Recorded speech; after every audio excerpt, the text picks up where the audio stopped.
Welcome, everybody, to another episode of the Sunday School Dropouts podcast. Yay.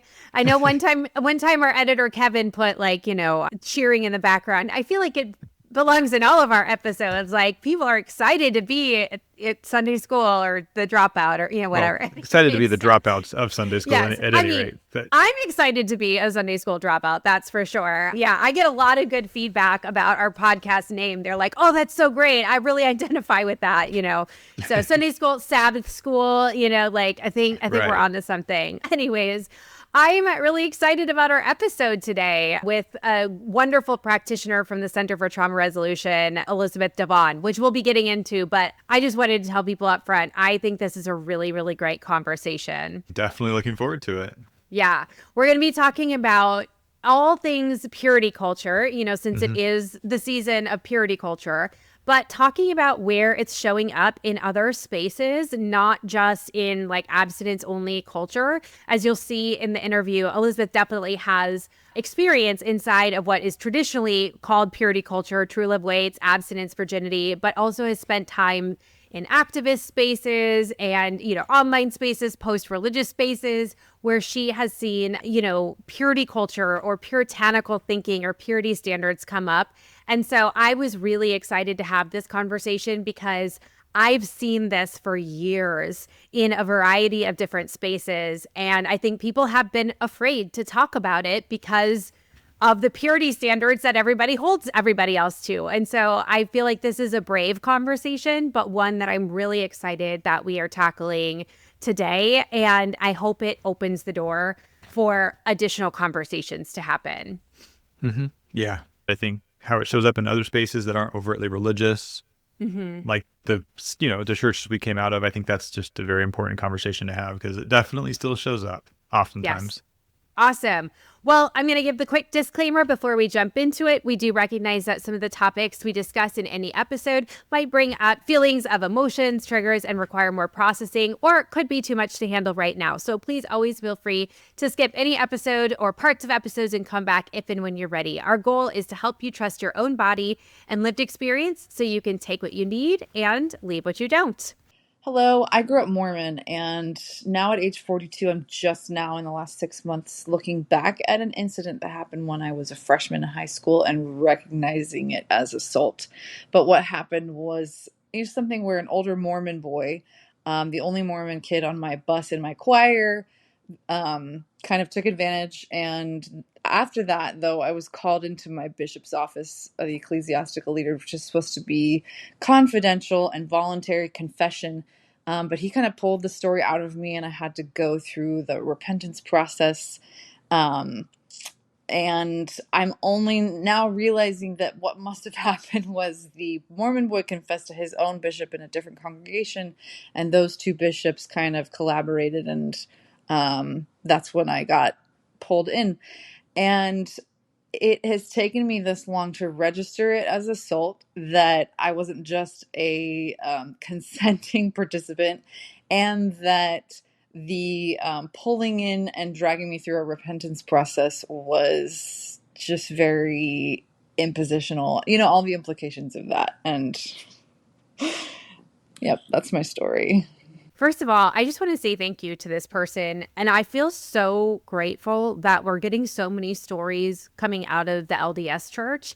My hope for at the beginning of this podcast was like that this podcast would resonate with people even outside of, fundamentalist Christianity or what we hmm might think of more mainstream religion. So I love that we have had so many people that are post LDS or, that was their experience sharing these stories. So I just want to say thank you, but I'm just continuously struck by the invasiveness of the bishops in the Mormon faith, like how invasive and exploitative they were, to have these interviews, to have to give graphic details to grown adult men who should not be knowing the details of what has happened sexually.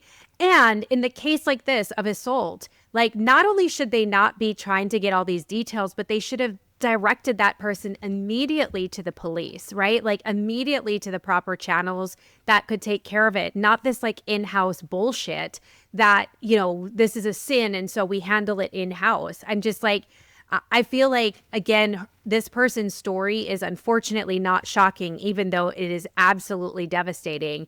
I feel like these stories of victims being silenced is so common, and it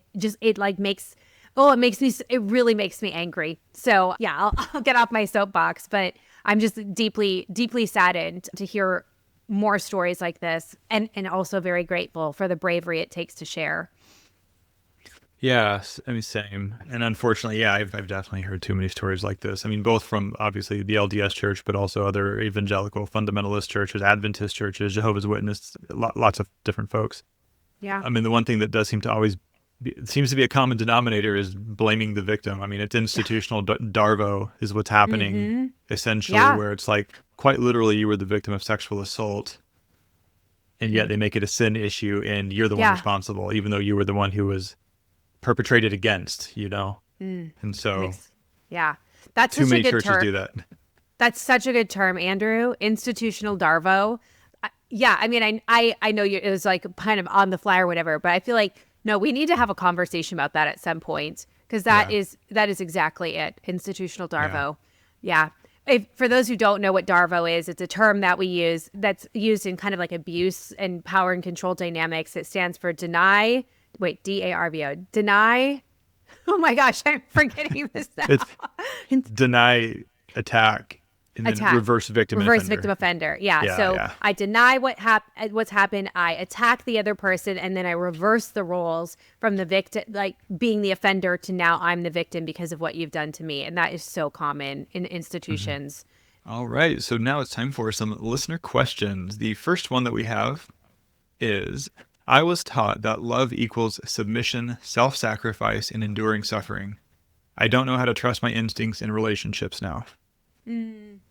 I very much resonate with this. In fact, I've been having conversations with a friend of mine talking about the glorification of suffering that it happens in so many high control religions where, that you're literally taught to suffer is a holy thing. But what that does, even subconsciously, is it teaches you to ignore your body, to ignore discomfort, to ignore abuse, to ignore pain, to ignore, like intuition and things like that. And it really erodes self-trust. It erodes autonomy.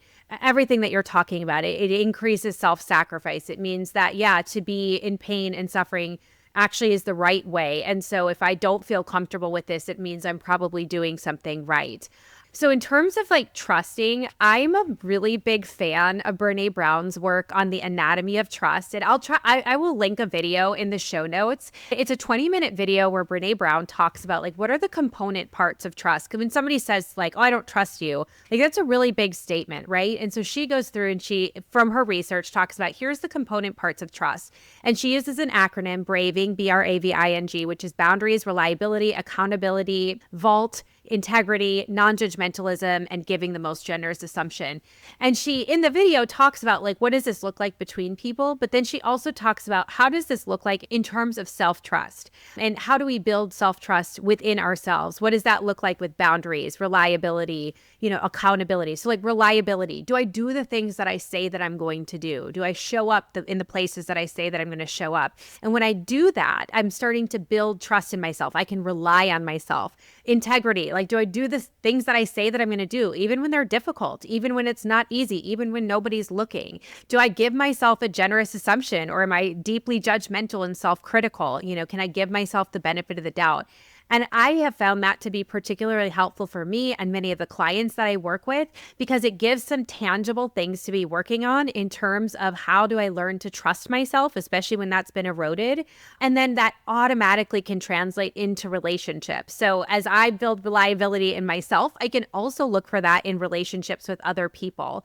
And so that's been a helpful tool for me. I'll make sure to include that in the show notes. As far as just back to the original piece of being taught that all of those things equal love, I mean, I think, a lot of us were, and that just kind of ties back to a lot of us were taught that you can't trust your own body. And it just speaks to the importance of just going back to basics of like, do it like whatever, whether it's yoga, whether it's therapy, whether it's coaching, whatever, like just get doing stuff where you can be in touch with your body and learn to trust it, learn to listen to it again.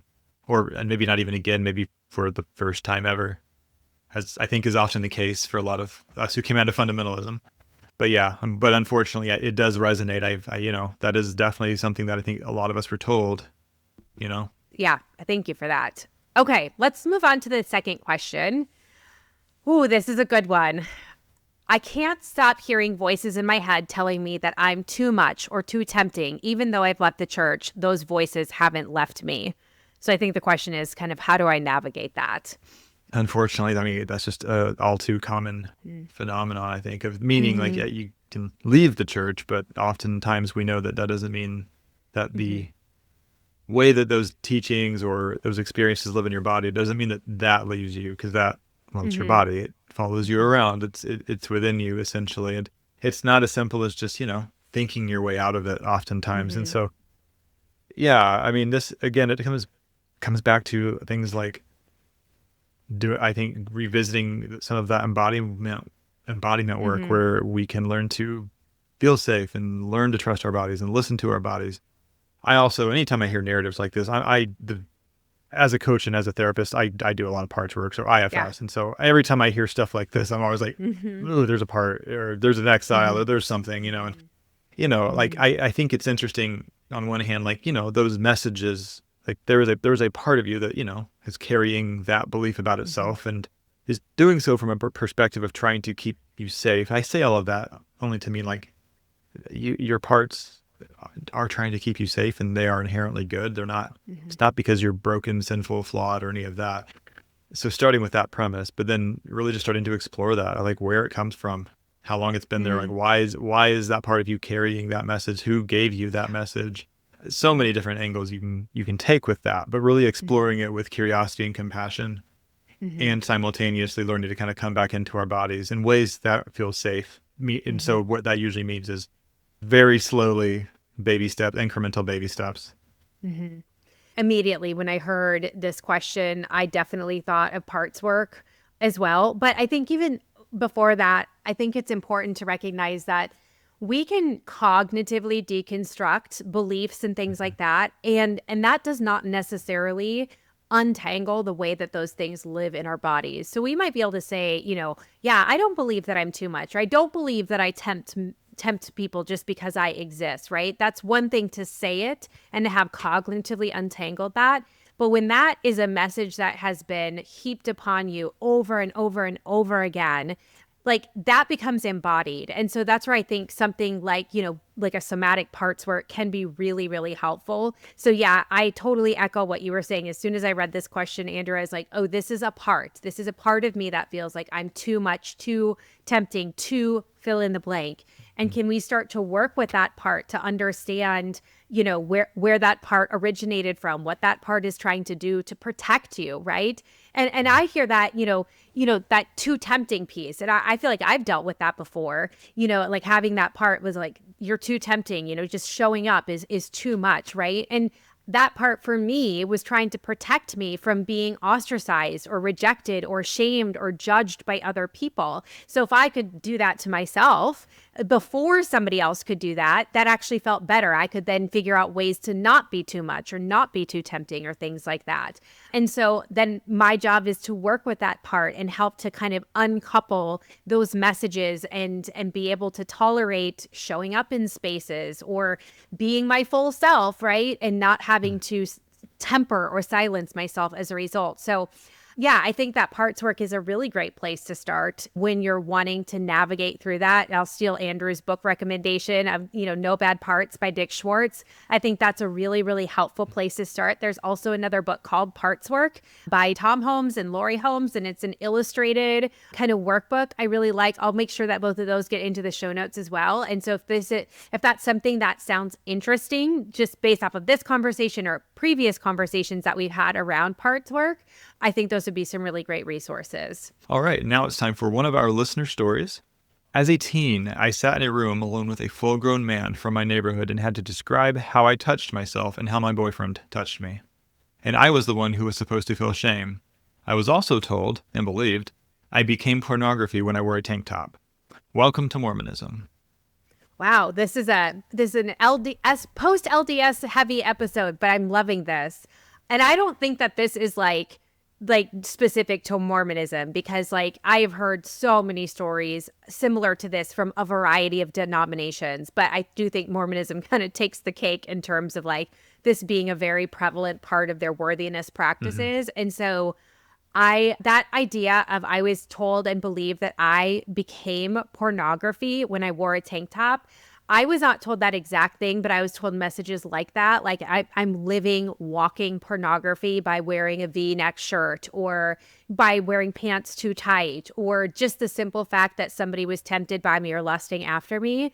And like, that creates rage within me now, because it is so deeply shaming, and I feel like abusive. Like I feel like that is sexual abuse right there, of like somebody having control over your body and trying to harm you and control you by these ridiculous beliefs that are just, yeah, that are meant to harm and meant to evoke shame, and clearly they did. And I think it goes without saying, but it's worth noting, like, those things should not happen. You should not have to describe to any adult, especially, a spiritual leader, how you've engaged sexually with yourself or other people simply to gain favor with God. Like that is not okay. Categorically not okay. Honestly, I view that as a form of sexual abuse, of being Yeah. coerced into a position where it's being demanded of you. And so for the sake of survival in whatever system you are living in, like now you're disclosing these incredibly intimate parts of yourself that you don't otherwise want to. Yeah. Yeah, that's abuse, and it's a sexual nature. So therefore, yeah, it's sexual abuse, quite frankly. And then the power dynamic of it always being a man and an older man.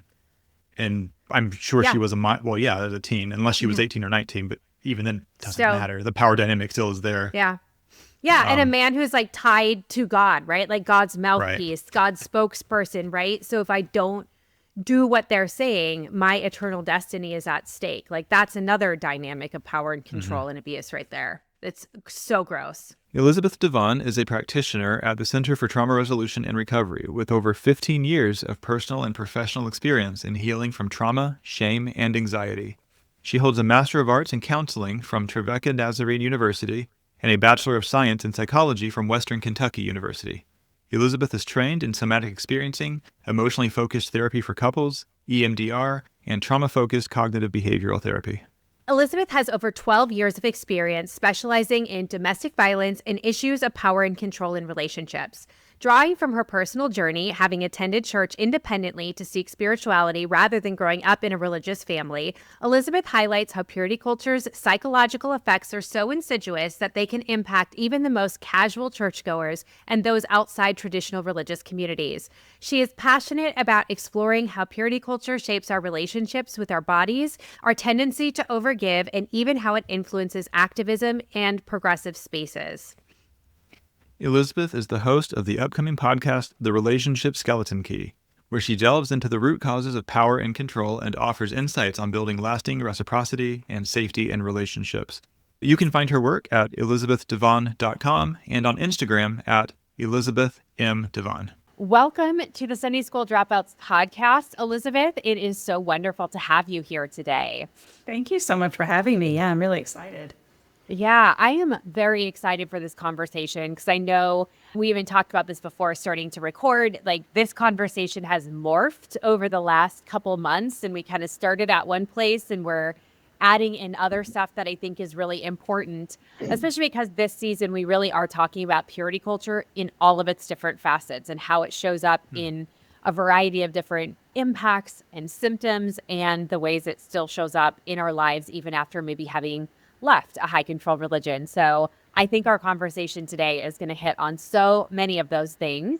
But to get us started off, I wonder if you can just tell us a little bit about your own experiences growing up. I know that it wasn't necessarily in purity culture in ways that maybe feel quote unquote typical to other people, but you still have many experiences. And so, yeah, tell us a little bit about that growing up and maybe even how that informs your work with clients today. Thank you so much, Laura and Andrew. And the reason why I really wanted to have this conversation with you when you said this season was going to be about purity culture was exactly because I was not the kid who was drugged to church by their parents, but I was still really heavily affected by purity culture. And I think that's really important to know, because I think I have a take on just how insidious this is, how insidious purity culture is without having been drugged to Sunday school so my personal Yeah. story around that, I'm an only child. Both of my parents were actually doing their own exit from religion, one from Catholicism and one from, I'm not even sure, just religion altogether. Just get me out of here. Even as a kid, I was personally seeking something. And, today I have a rich spiritual life, but as a little girl in the South, the only option to explore spirituality was the Southern Baptist Church down the road. So went with a friend, ended up going for years. It's so interesting because I'm in my early 40s now, and I stopped attending church. Let's see, I think somewhere around my mid 20s, somewhere around the time I met my husband, who was also big in a deconstructing journey. Who he was forced to go to church, so we had a very different experience. And I think when I started, and I couldn't have told you this was from purity culture at the time, but when I look back now, I think, okay, where did it really take a hold of me? Or where could I really see it? Part of it, I see it in overgiving and overdoing, especially as women, you have to be so disconnected from your body. You're taught your body is bad. So we lose touch with those signals. They tell us what feels good, what doesn't feel good, and just this constant relentless performance. But also, it really occurred to me just in self-pleasuring and masturbation, and why that's such a big spot to me in my memory is just how much shame I would have. I started exploring myself naturally, like 14, 15 was the age for me. And it was pleasurable, but I just remember the profound shame. And to this day, it still can get to me, even Yeah. though my husband and I, we built such a great context and container for self-pleasure. I'm like, no, this is so healthy. It's human. It's natural, but it's still in my brain in there. And I think, well, Yeah. there it is. There's the insidiousness. But when I ask myself now, like, well, why does it feel bad? There's no reason that I can think of other than they said so. They said this was bad. So Yeah. that's really Yeah. what got me thinking about Yeah. it. Yeah. I'm really curious, since you didn't have parents that were really pushing this narrative, how did they respond to these messages that you're like, because we're about the same age. And so we were in the thick of it, like, the 90s, True Love Waits, I Kiss Dating Goodbye, and they are exiting religion and you're diving deeper in. So like, how did they interact with you in this religious piece? That's such a great question. So here's there's lots of layers to this. This gets into just the family dynamics that weren't, awesome, but there really wasn't much communication about it. So I wasn't coming home talking about like, here's what we learned about in church today. I really wasn't, I was just kind of keeping that to myself. And there, especially when I was that age, like more teenager type, there was just a ton of kind of silence and disconnection in the home. Yeah, so but that would be a really interesting question. Like, oh, how did they, yeah, but it really wasn't much of a conversation. But also, here's kind of what's interesting, though, and I think exactly why purity culture is so insidious. I don't think as a teenager I was going as much to church, and that there was, or actually, what my husband now he dealt with. They did the ceremony with the ring and just all that stuff. I never went through that. There wasn't that big presence in my life. But I remember friends going through it and having that experience in church. But even without that, it was still just in my bones and in my tissues. And does that make sense? Absolutely. Yeah. I hated church as a teenager, and I had some other religious outlets and stuff like that. But yeah, like participating in church in youth group was not my favorite thing, and still it sunk in. I mean, it was in there. So that really does make a lot of sense. Yeah, yeah. And I think that really was the point, and where it hit home to me is like, wow, I kind of even skipped that chapter a little bit because that really wasn't my experience. I didn't, at least not that I remember, do that whole thing, but it really still got in there. And sex with partners was really hard, and I think really because of that, because it was that same thing with self pleasure. the shame, and it became a problem in relationships, really, because I couldn't let myself go there, but I really couldn't understand why. So I think that's just where it's so interesting. Yeah. Yeah, yeah. Interesting. It's really interesting. And so we're already touching on this a little bit, but I know for a lot of folks, especially a lot of the folks listening, having a lot of folks did grow up in purity culture that was overtly religious, right? But I am so curious to hear more about just your interest in the topic of purity culture outside of religious spaces, and just kind of just what you've seen in terms of like how that still pervades so much of our culture and society. Well, and if this can get into the realm of even purity culture in progressive and activist spaces, I'd love to dive into that a little bit, if that's okay. Yes. Absolutely. Yeah. Yeah. I'm Yeah. honestly, just like I said before the recording, I'm just as curious to hear what's Yeah. inside your all's brains about this. It really is interesting, the timing of this podcast, because I've been thinking just more about purity culture. A thought comes up and you're like, why am I thinking about this so much just in the past year? And thinking about all the different ways that it pops up. Well, in the past, I'd say 4 years at this point, along with the therapy I do in my business, the activism has been a really big part. And, that deconstruction piece has really become a big part of what's important to me and what I do, recovering from white supremacy and patriarchal culture and capitalism, and seeing how all those things intersect has become really important. So I've started to get involved in more activist spaces. And that's where it's gotten just really interesting. And when I started to see that it wasn't just me talking about this, I started feeling more validating. But what I started to pick up on is it's always so weird when you say the thing that you also hear MAGA people say, like, you just can't say anything. It's like, no, I really don't mean like that. As I'm deconstructing, I'm a cis, thin, white woman, straight. And I've got a lot of deconstructing to do. And that I think that'll be a lifelong journey. And sometimes I say a wrong thing, without realizing it.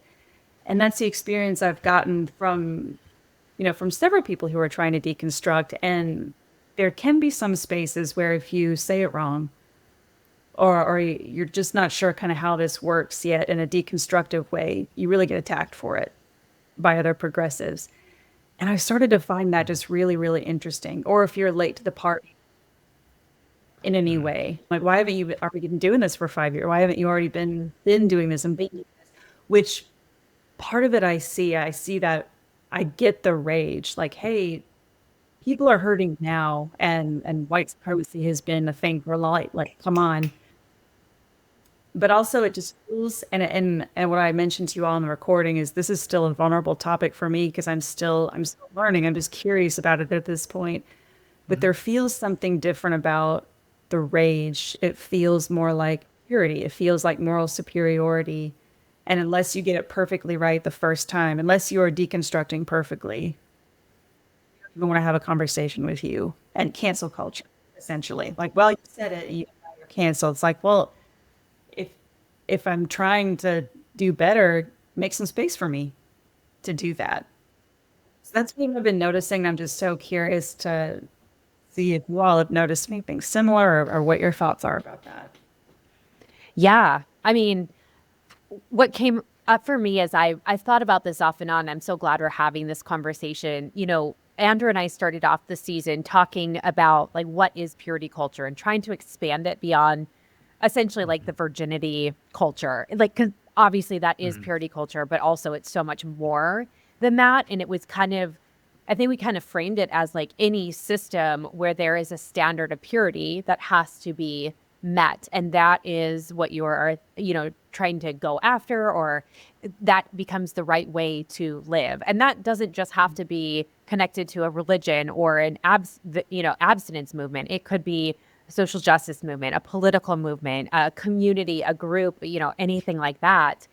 And to me, having been in the religious deconstruction space now for over 6 years, I feel like I've watched these ebbs and flows of times where it really reaches like a fever pitch of prescription and like very rigid of like, this is what you have to do or have to believe or have to talk or, whatever. I mean, I remember that years ago now, like reading people's posts saying like, in order to truly be deconstructed from religion, you have to deconstruct this or get to this point or, whatever. And it was very, very prescriptive. And if you didn't match whatever that specific person's prescription was, you were then labeled as dangerous or unsafe or somebody that shouldn't be trusted. And to me, in my body and nervous system, like that felt just as fundamentalist as the religious space that I had left. And that wasn't me trying to just make an excuse of like, I don't have to learn and grow. But it was this recognition that in order to learn and grow, I have to be able to be curious and try things out and make mistakes and then be able to correct and repair. But there wasn't space. And in a lot of ways, I still see that. Maybe not as quite of a fever pitch here in 2025, but not that much less. I mean, not that much less where sometimes it feels absolutely terrifying to enter some of these spaces because if I get something wrong, that will be the end of me or my career or my credibility or whatever. So that's where I fall on that. You kind of gave it back to me in the exact way I've been thinking and using the word fundamentalism. That's the other word I was searching for, but I couldn't find it. Like, yes, that's what it feels like. It feels like, well, I was just this week talking to a few different clients about, their relationships and, like like partner relationships and what it looks like to actually grow capacity within the relationship for you to be human, for you to mess up and then come back. And because I do a lot of domestic violence work too. And,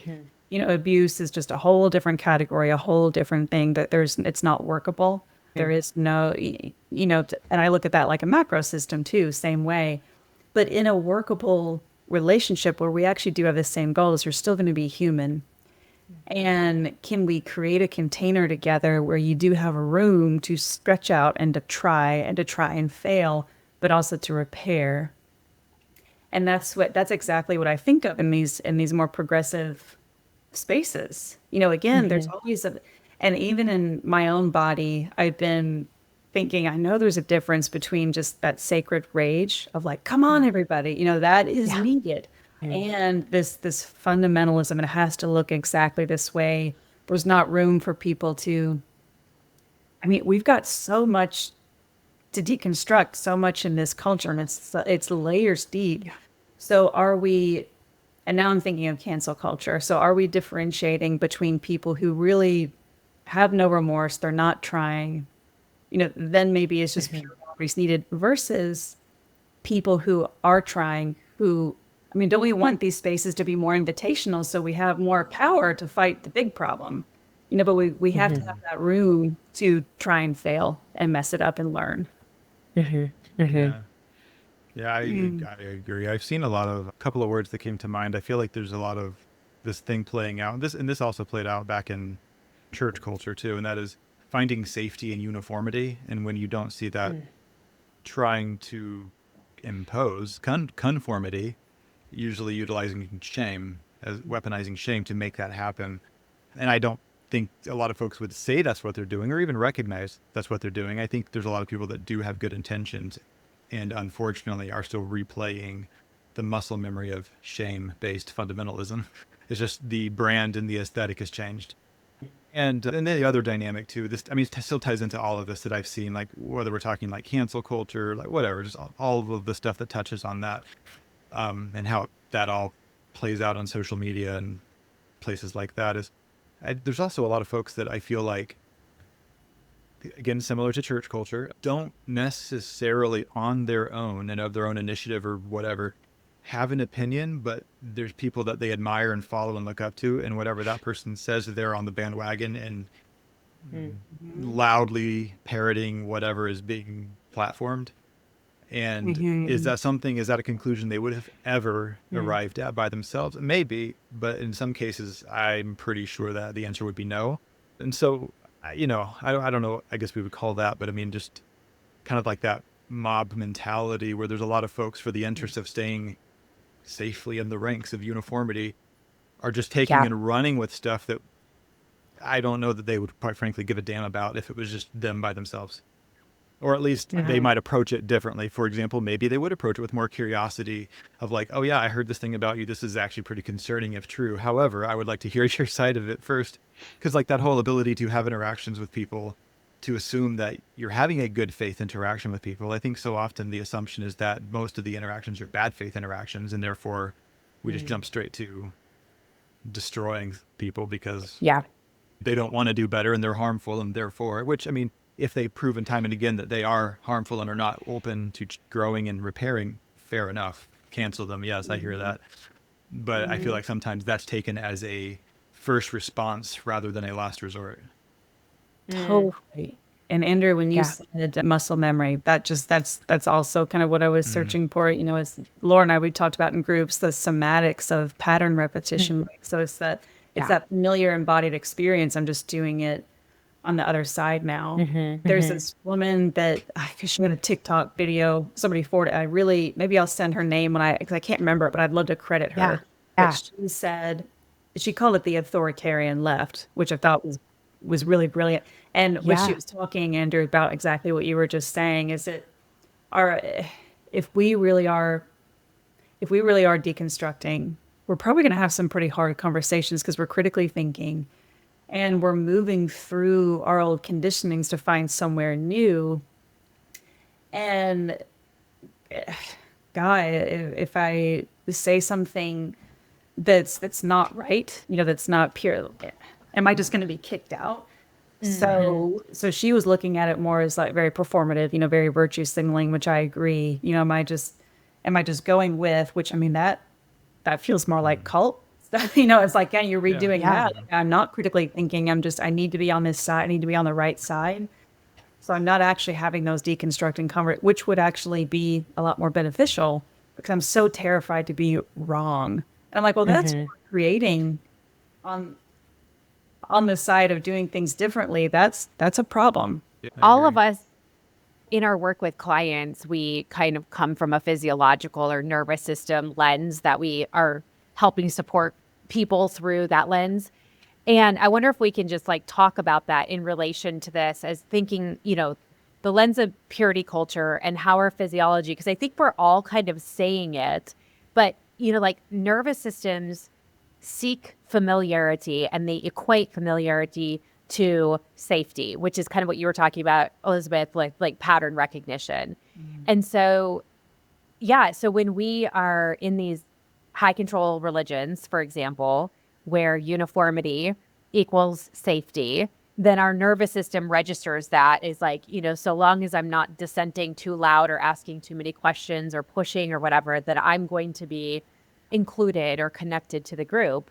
Yeah, unless we do the work to resolve how that lives in our bodies, of course we're going to recreate that in other spaces, even if we don't have a religious kind of label to put on it. But that's where it could be political or social justice or other causes and movements. And I think that it's worth noting that that's a physiological protective mechanism that we're bumping up against. So it's not like we're just telling people you're wrong and you have to ascribe to this, standard of purity because I want to have control over you. It's going, no, I need you to ascribe to this standard of purity so that I feel safe and so that I feel like I can survive in whatever this world is around me. Definitely. And as usual, as soon as we start to bring the nervous system into this, I think it just answers everything. And I've always laughed at that and how fundamentalist that sounds. Like we found the answer. It's the nervous system. And hear me out. It actually does answer a lot. But it really does. I mean, so I'm leading in my own business. I'm leading it's a therapeutic book study, because we're looking at kind of macro and micro relational themes. And it's my hope and my design in it is that we'll actually have these deeper conversations, but that's going to mean complexity. And it's going to mean we're not going to agree on everything. But I want to build a safe space where we can so speaking of the nervous system, we can familiarize ourselves with what it actually feels like. Let the tension kind of rise in my body when we're in disagreement. There may be a little panicked response there, right? Because if I came up in such a fundamentalist culture, I'm going to want to run back to safety and just conform. So I get back to my safe zone. But what if we can just really safely just learn that this is a different sensation in my body, which is disagreement and nuance. And we do have the same goal, but we have different traumas, different histories, different cultures. We may get there a little differently, but isn't that good? That's anti-fundamentalism. But learning that feeling in my body and being able to get used to that and build safety with that, with complexity and disagreement, but also still safe. We're still in the room. We're still in attachment and in relationship. And to me, that's just a fascination point I have right now. Like, can we somatically get used to that space to where we can handle? Because again, how are we going to ever change these systems of power and control if we're not having those conversations and building safety with disagreement? Yeah, I think that's huge. The ability to have that safety and disagreement. And it's interesting. It's almost like I was thinking of this more in terms of like on an individual relational level, but like when I think what we're seeing like on a societal level is it's like you go from the starting point is like fundamentalist religion. That's high control, right?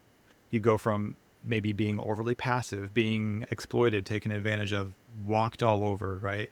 And now, the opposite extreme is now I'm so maybe talking about boundaries, but like they're rigid, and I'm getting pissed at anyone who bumps up against them, and I'm assuming it's like a personal attack, and like you're not gonna fuck with me, like I will not take that shit, I will not take this from anybody. And but on either end of those extremes, there's no ability to find a space where you can be vulnerable, be safe, and work on that work of repair in a relationship.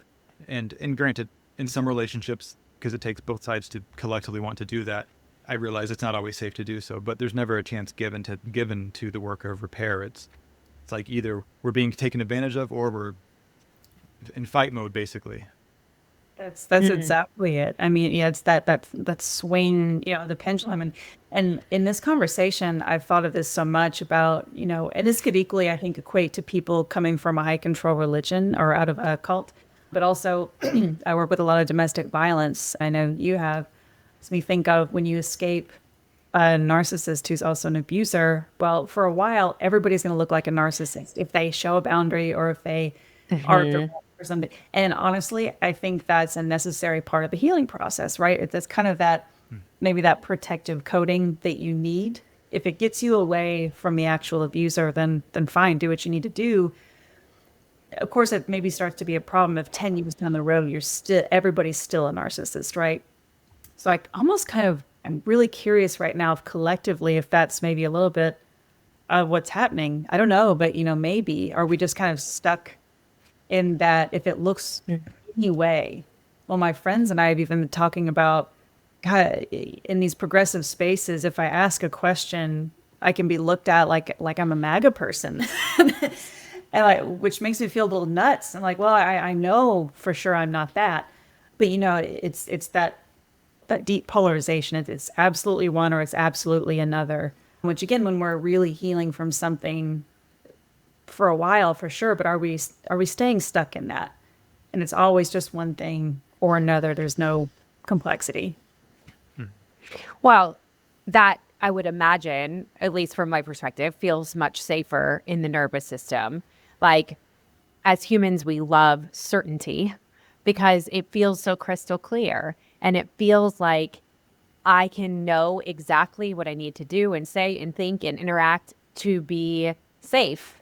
Even if that you're not consciously thinking that, I think at a subconscious physiological level, yeah, like that feels like safer, like a safer space to be. To sit in gray spaces of uncertainty or discomfort or disagreement, or we don't see eye to eye on everything, and actually we can still both be good people, right? Like, that's messy. Or having to repair is messy. Like, so I think everything we're talking about here is very disruptive to a nervous system that feels safer in certainty. And that's not a shame or a judgment on anybody who like can't sit in that uncertainty, because when that's what we've been primed to be in, like that's our nervous systems, right? That's our part of our work then is learning to tolerate that activation without rushing back to one side or the other and sitting with that discomfort. And that is way more easier said than done.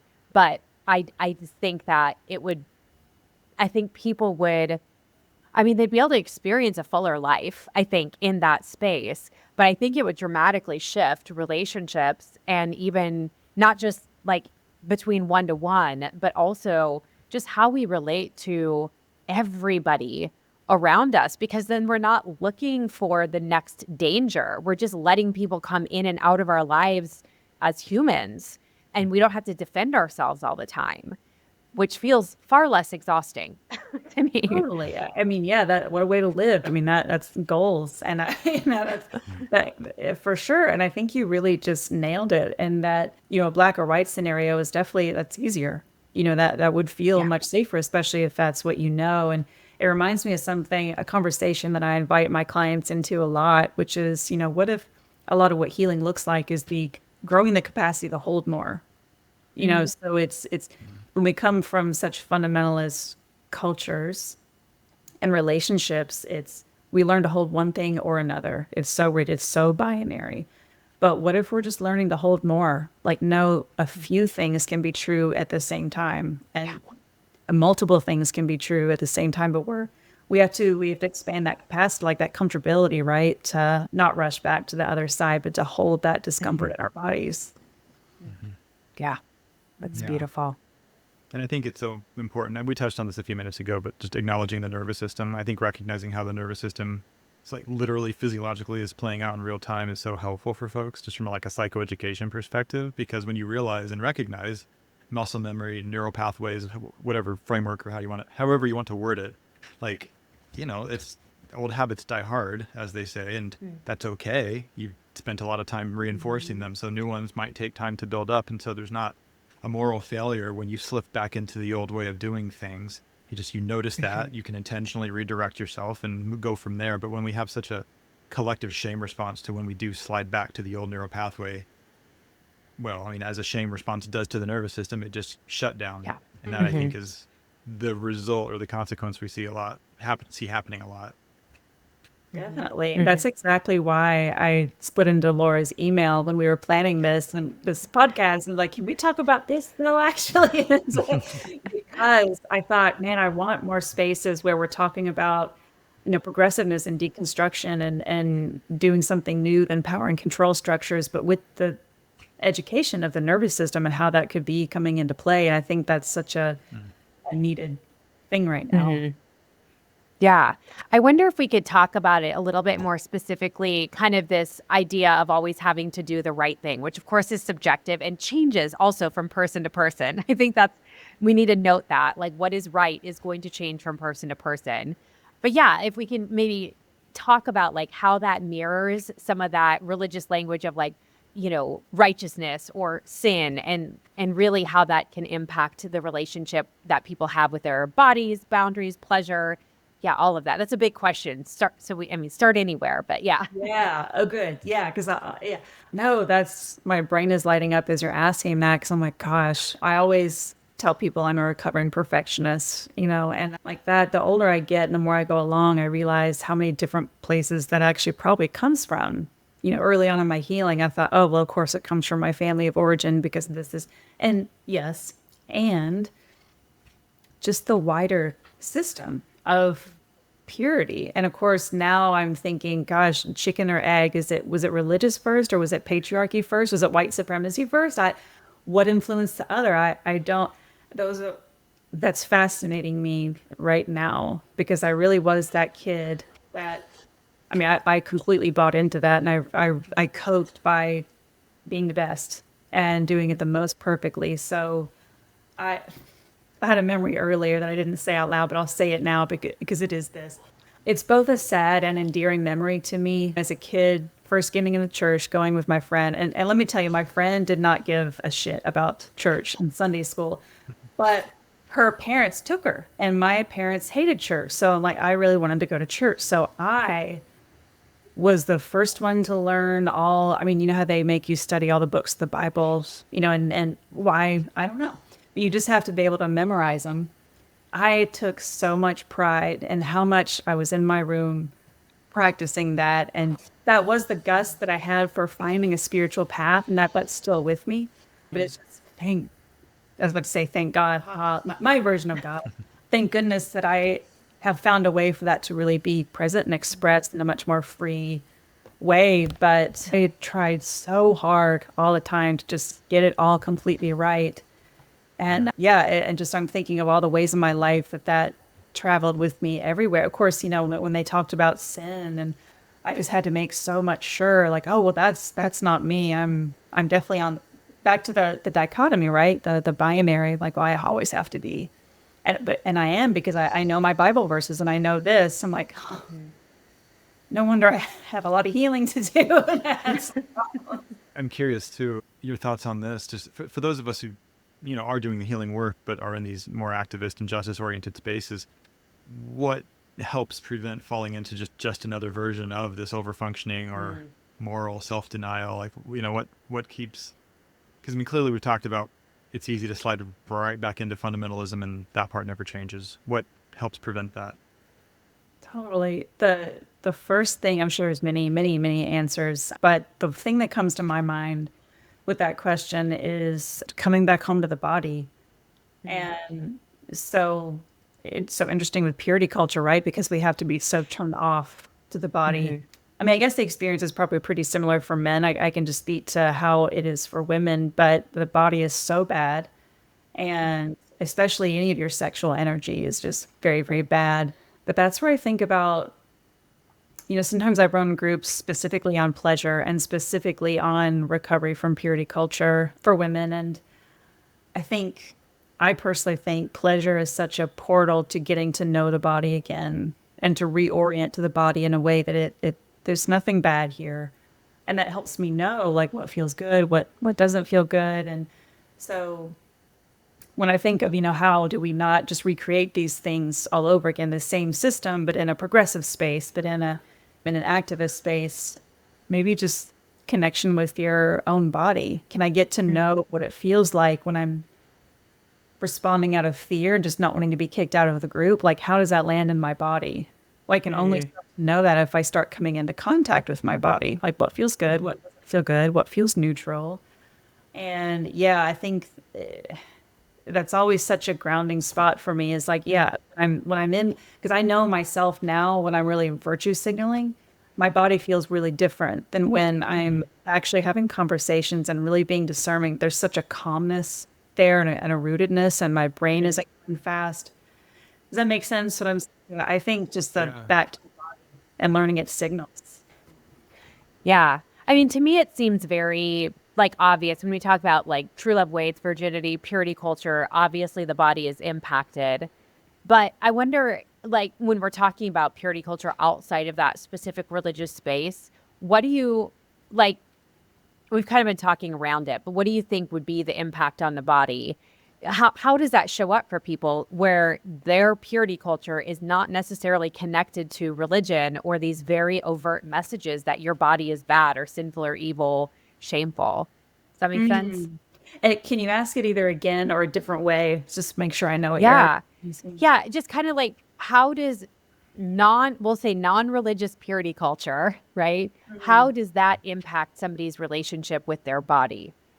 Just purity culture, just outside of the religious context. Yeah. I would be so curious to other thoughts too. I'd be curious to your thoughts, but I know what I would, I don't know. I can only wonder right now, but I would wonder if it's kind of just the same thing. I'm starting to see, high control religion and then white supremacy, patriarchal culture. I mean, you name them all, get them all together. And looking at just the political sphere and how culty that feels, I think, God, it's all just the same thing, but just a different hat. So I think my hypothesis right now is it all just requires being really disconnected from your body. Because I personally think that a connection with your body is where we find a sense of self-agency. It gives you, and you all know, it gives you a wealth of signals about yourself and your preferences. And I think a connection to your values, because, how does my body feel when I'm doing this, versus this? Here I'm more clenched up. Here I feel more free. That's going to give you so much information. And, even outside of religion, just grind culture, capitalism, grind culture, it trains you to be out of your body because we're so exhausted. We are constantly on the go. Right now, I'm reading Rest is Resistance by Trisha Hersey. I'm really glad I got the opportunity to say that out loud. It's about exactly that. It's not religious, but I think it's just all connected. And I think I think it's just power and control. So whatever kind of system we're talking about, religious or not, it requires you to be disconnected from yourself. So we end up, I think, in the same polarized, well, I don't want to be, I'm so scared, I don't want to be kicked out of the group, so I'll just do this, because I can't tolerate my discomfort. I was kind of roundabout. I don't know if that answered the question, or at least a little bit. Absolutely. I think that answered the question. And actually, on that note, I want to, well, not shift gears. That's not a good metaphor. I want to also expand this conversation around being embodied or disembodied, around some of the other pieces around purity culture, like sexual shame, shame around masturbation. And I believe you've used the term pleasure fragmentation. I'm really curious to hear about that. But starting with just basics, like what kinds of messages did you or your clients just receive about masturbation growing up in purity culture environments?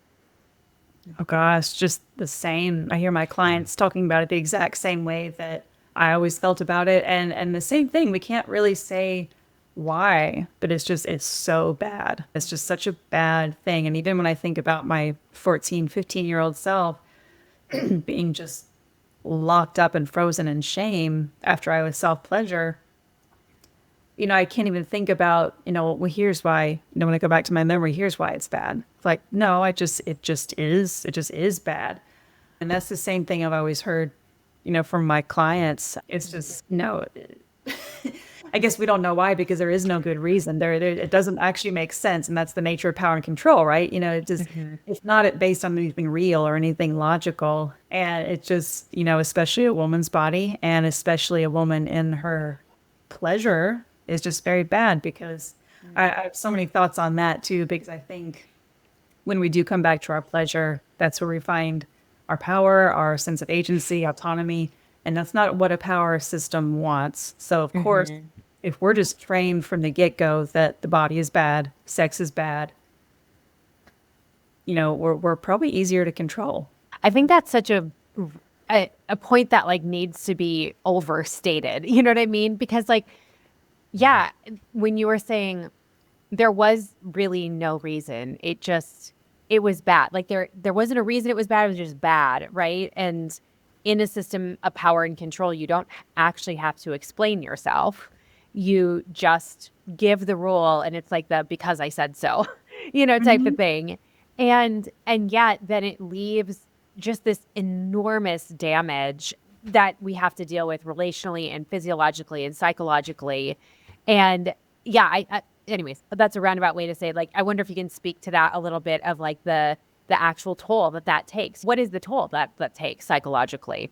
Totally. I mean, when you ask that question, I think of it. Part of the toll is it keeps you in shame and fear, which I think any power control system, that's what they want. I'm thinking domestic violence. Of course, I'm thinking high control religion, because if you're just in a constant state of fear, and maybe fear of the body and shame, you're just going to be easier to wield and control, because you nailed it when you said, well, a power over system, they don't have to explain, because they just have, they're next to God. They get their direct messages from God. They don't have to.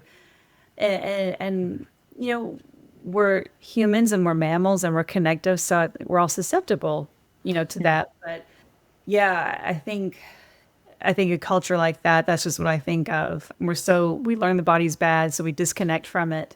We're just in constant fear and shame. And we know that with that the nervous system, just always on overload, overdrive. Yeah. Well, and okay, I'm thinking out loud, so this might not be totally coherent, but this idea of like, because I said so, obviously in religion, that is connected to God. But I do see that outside of religious spaces, in more progressive or activist spaces. And it's not necessarily because there is this higher power that is, giving this message to us, but it's like to be an evolved human, to be a safe human, to be a self-actualized human, to be somebody that is, like thinking of other people. Like that's the because I said so piece of it. And it's trying to avoid being lesser than that. So if you haven't thought about this, or you're asking the quote unquote wrong question, you're not meeting this standard. And yeah, like, but that's the because I said so. Like, yeah, that's what you're supposed to meet, even though it's like changes based off of person to person. I don't even know if that makes sense, but I'm just, yeah, it's an interesting Totally. concept. I'm kind of, yeah, I don't have specific concretes around that, but I'm in the same thought cloud with you right now. It's kind of nebulous right now, but I'm like, yeah, Yeah. there was something to that because the people saying that, I don't think they know either. Otherwise, Yeah. people who are grounded in whatever information they have, they're happy to invite you into a conversation. Like, well, let me break it down and show this to you. But if I'm being morally superior and up here and just saying, well, it's just, it's because, it's because it is. It makes you a better human. Like, well, and that sounds like what I grew up with over here, and was just kind of on the different side now. It just, and again, it makes me think of that TikTok video about where it's really just more about performative, and I really need to make sure I'm seen in a good light. And well, it's like that's exactly what we grew up with then. That's cult, that's high control religion. So yeah, just the same thing on a different side. Yeah. Yeah. Interesting. I'm sure this isn't anything new or groundbreaking, but just as we're talking about this, it just popped into my mind this idea that, I mean, just like in fundamentalist religion, like there's the presumption that we are, the flesh is weak and sinful, the heart is deceitful, all of those types of messages. And now on the other side of it, some more left-leaning progressive activist spaces, like it's not stated that way, but there's still this presumption of everybody being like a bad faith actor. And so unless, you really strive to prove otherwise, which is, so like there's still this presumption of being inherently bad. And so anyway, it's just something, and even healing spaces, like I'm not saying this word is always utilized this way, but like the way I have heard some people use the term ego, you could literally replace it with sinful flesh from the Bible, and it would be functionally the same messaging. And so I don't know, just something that just popped into my mind as you were talking. Definitely. God, I tell you, I'm so glad, Andrew, that you brought up healing spaces, because that's another point of just fascination for me on this, and how it feels so pure. And I've been really leaning into other leaders on the, decolonized therapy space. And there's such great voices there that I'm learning all this from, how a healing there's a standard, there's a healing measuring stick. And of course, it's a lot based in whiteness, but also that religious or non-religious, that purity thing, right? So like if we're, and I was one of these clients too, but I have clients coming in just in panic because they saw a TikTok video that might suggest they aren't healing well or healing perfectly. I'm like, oh God, I just want to I get so mad at this like kind of pop psychology that's out there. It's how many codependency memes do we really need to see? You know what I mean? But it's healing spaces have become a place for that same thing, for purity, for perfection, and meeting a standard versus can we just embrace ourselves and accept ourselves when we're not? I mean, do the repair work if you do harm, but that's just innately human. We're going to rupture. We're going to repair instead of it being soft and accepting. And it's a measuring stick again. Yeah. Gosh, there's like a million questions we could go with that and so many conversations. But I want to go back to something you said. We're talking a little bit about like pleasure as a tool for healing. And so, yeah, in all of this, whether we're talking about purity culture from a religious space, non-religious space, can you just speak to what you're talking about when you're actually talking about pleasure as a mechanism for healing, and why like being fragmented from pleasure is such a tool for control, and like how do we start to reclaim pleasure in our own healing? Definitely. No, I love that. And like I said, I've done groups just specifically for pleasure before for this reason. So why I think is such a tool for this is and first of all, just for listeners, because I know there was once a time where when I heard pleasure, I just heard sex or like masturbation. And yes, and of course that is the hope that eventually does become pleasurable, but pleasure just means things that feel good. And that can be restful pleasure. That can be exciting pleasure. It can be just kind of warm and soft pleasure. Like I have on a heated blanket right now. That is very pleasurable to me. I have my coffee here, that's pleasure.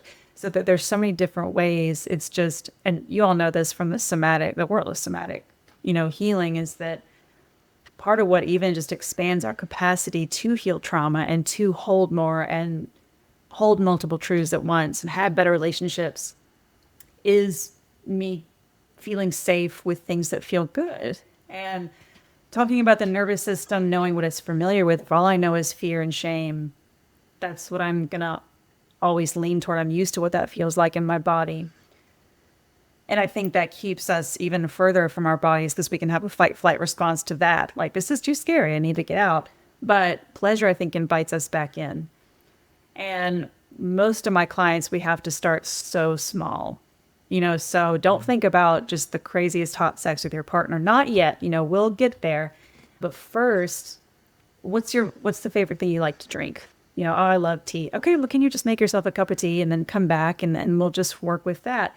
And it's amazing how difficult even that can be, not to just race through it, but to actually, well, no, how does it feel? How does sensation feel in your mouth going down? And, so I think pleasure invites us in such a beautiful way just back into our body. And then we start to know, what do I like? What do I don't like? And I think that's directly connected to self-agency. Yeah, I really appreciate that because I know in past episodes, the theme that I've noticed show up is just that, like with a thing about sex, like somebody's wanting to heal from shame, for example. And the first step is we're not even talking about sex. Like, it's just basic building blocks of feeling, not even just feeling safe, but even just noticing what your body feels like, and then noticing what feels good, but like in the most basic sense, like, yeah, like, what do you like to drink? Like, that's a great question. I love that. Totally. So. I love that. Yeah, I feel like the sense is we have to rush to putting a stripper pole in a bedroom. Like, that will start to. And again, my thing always is eventually, if that's what when you get in your body, know what you like. If that's what you want, for sure, let's make that a goal. But first, yeah, can we even mention sex? Can we even say it out loud or say something adjacent and notice what we feel in our body? I mean, again, you all know from somatic work how much we have to slow it down and really start way over here. Like, well, or what about if you smell a flower and you can handle that in your body, then we'll work up. Mm-hmm. Yeah, I was in a somatic experiencing consultation the other day, and we were talking about this concept. So in somatic experiencing terms, we call it the trauma vortex and building a counter vortex. So a trauma vortex is simply just like the activation, the triggers, the pain, the suffering that we can easily get kind of looped into. And that becomes our familiarity, becomes our normal when we are in these highly activating spaces or, where we're always having to be in fight, flight, or freeze. And so much so that becomes like this baseline of how we live our lives. And there's a whole other conversation we can have there in terms of how that might show up in a variety of different ways. But like, our job then as therapists is to start helping clients build what's called the counter vortex, these little moments of lightness, of ease, of different than the trauma vortex. But because that's different, even though it's quote unquote better, like, we don't have a tolerance for that difference. So it really is building teeny tiny little building blocks of this counter vortex, which is, I think, what you're talking about here with pleasure is like, yeah, we can't just go from all of these puritanical messages and then, dive into this pool that we don't know how to swim in. That's going to feel overwhelming. Too much of a good thing is still too much, in our bodies. And so it is like learning how to build muscle strength almost to handle pleasure and goodness and silence and, relaxation or relief, like all of these things. And it's just, we have to start little increments of counter vortex in order to be able to have, to reclaim that agency over our bodies. Totally. I mean, I really appreciate, Laura, that you put SE language around it because that's exactly what I'm talking about. And I say pleasure, I really just mean the counter vortex. And, I think it can be, unless a client, would rather use a word like counter vortex, which could really play, even the word. Maybe, but maybe not. Well, but I Yeah. always offer, like, well, what if we Mhm. organize our relationship with pleasure? And, just like Mhm. a moment of ease, a moment of rest can be, well, and you probably both have had experiences with clients where, and I just had one, and again, it's a very endearing moment because she had this great moment for the first time, maybe ever in a relationship. And she had kind of this look on her face, like, "Ugh," and then drifted right back over. But this is what's hard, though, blah, blah. I'm like, yeah. And so we, of course, naturalize and normalize that. Like, of course, like we have to learn how to handle pleasure and goodness. And that I love giving that education because that's always such a mind blower because it is. We Mhm. have to actually learn how to handle what feels good because it's not familiar and your nervous system doesn't care that it's probably better for you. It's what's familiar versus what's not. Yeah, I just think it's so helpful framing things this way because I mean, like what you just said, it's like your prefrontal cortex, your rational brain can know that this is healthy. I should do this. Your body and your nervous system doesn't work that way. So it doesn't No, know not that at all. yet. It doesn't, you can't just sit there and explain it like you would to another human. So yeah, I think anyway, that's very helpful. I always love to also get some like concrete, like specific tools that people can use who may be struggling with some of these things. So I'm just curious. I know there's so many to choose from, but what's one body-based or nervous system informed practice you recommend to clients who are beginning the process of reclaiming pleasure or embodiment? Gosh, yeah. So the one you're right. There's so many, but the one that comes to mind, and the reason I'm going to say it, it's not going to be any surprise to you all because it's an SE tool, but this seems to resonate with my clients the most. Is it's an orientation practice. So it's the practice of if it's available to slow down at all to feel anything that's difficult in the body, just like at a 2, not at a 10, if you can, but like at a 2, notice that for just a sec and then bring your orientation outside of yourself. And with your eyes, if you can bring your eyes into just a little bit of a soft gaze, if you're able to, and find 15 things that are the color purple in your environment. And that's, again, you all know this, but it's such a great way because again, the nervous system isn't in your logical brain. Your logical brain knows that, well, I'm here in 2025 and I'm an autonomous adult, but your nervous system might be like, nope, we're 5 and this is happening and it's really dangerous. Mm. So just orienting to your outer environment is so critical in kind of bringing your whole system back to like, oh no, I'm here. I swear most times we do this, in client sessions when there's a big activation and clearly their body's remembering something.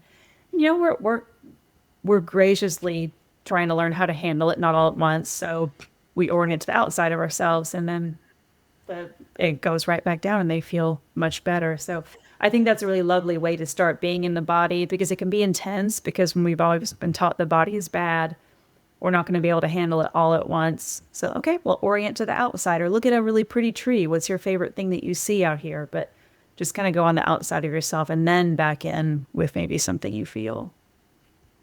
Mm. I think that's so helpful. And if correct me if I'm wrong here, but I think this could also apply to the first part of our conversation when we're talking about purity culture and these other spaces, non-religious spaces, because so much of the freneticness and the desperation of purity culture and needing you to believe how I believe is coming from this activated space of unsafety. And so when we have the opportunity to slow things down and let our body recognize that we are safe or we are in the present moment or safe enough to be present, that can sometimes, or over time, maybe can allow space to show up differently or invite change or be curious or have conversations. But I think we just cannot underestimate the power of these, what feel like very simple practices, but are so deeply profound and really can reshape the way that we interact with the world. Totally. I mean, those practices, I've been with clients and some of their deepest trauma stuff, and just those little tools are enough to kind of help bring them back into the present and learn how to tolerate the present. And I really want to hit home on something you said too, of, just what you said reminds me of, like, yeah, we want to learn to be in relationship in a different way. If I'm in this white knuckled, I need you to believe like I believe, it's either going to be a really small relationship circle or a very inauthentic one. Don't we want to be in a relationship where we can have nuance and differences and still just as attached, and probably more because we're being authentic and real. But we have to Love create that. space in the body to handle that. Yes. Yes. That's so Yeah. good. This has been such a good conversation. And I think I know we say this at the end of like every conversation. There's so much more we could talk about, but we want to be respectful of people's times. So one of the final questions that we've been asking everybody, we have a few, but one of them is just kind of giving yourself a little bit of permission to go back. And if you could say something to your younger self, whether that's child you, teenage you, whatever, maybe the version of you that was at the height of shame around body or desire or pleasure, what would you want to say to that younger version of you? Oh, I love that. Actually, saw that particular question. I really kind of lingered over it. I'm like, huh. So I'm going to go with what first initially just comes up in my mind and in my body. Words don't come up, but I feel like myself now would just kind of I would just put a hand, not even on her body yet because she's in so much shame, but just make a hand like available, just kind of like, yeah, I'm here and I know this is hard. And just, I'm here. Because that's probably the only thing my younger self, I know, would have been able to hear anything else, but to have a safe adult where it's just everything I'm experiencing in that moment is okay, I think would have felt the best. So I would just want to be there, just kind of reach out a hand and give a look. Yeah. Yeah. That's so powerful. I Yeah. love that. Another question we love to ask is, what is something that gives you hope about the conversation around women, pleasure in the body, and how that's evolving? Oh, I love that. Two things come immediately to my mind. Conversations like this, and for you guys to reach out and say, hey, do we want to have a conversation about pleasure and purity culture? The fact that these conversations are happening, and I'll be, and totally honestly, I love my clients so much. and our work together, and just when the therapy, naturally evolves and we start really having these conversations and you get to hear their own wisdom about pleasure in their body. And just when you get to witness somebody in their sourced wisdom, like their autonomy, it just gives me so much hope. And their reorganization with pleasure, and it happens all the time.